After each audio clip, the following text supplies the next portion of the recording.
Is-6 ta' April tal-2019 fis-satra tal-lejl, sparaturi f'Ħalfar.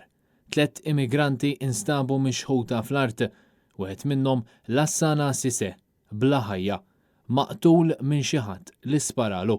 Il-vittma kien missier ta' 3 tfal mill-Kosta tal-Lavorju u kellu 42 sena.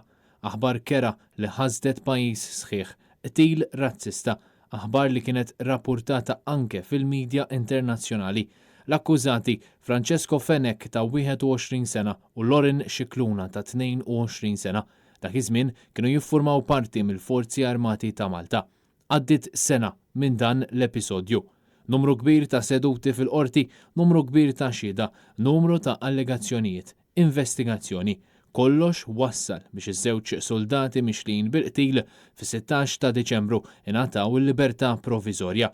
Il-katavru tal-Lassana Sise kien rilaxxat fis-16 ta' Jannar sabiex ikun jista' jingħata d-difna li jixraqlu u tieħed lura pajjiżu fejn ingħata l-aħħar tislima. Ġurnata qabel, l-arma li allegatament intużat fil-qtil intbatet l-Olanda għal testijiet balistiċi. Sissa l-ebda riżultat jew xaq ta' dawl fuq x'ġara eżatt sena ilu.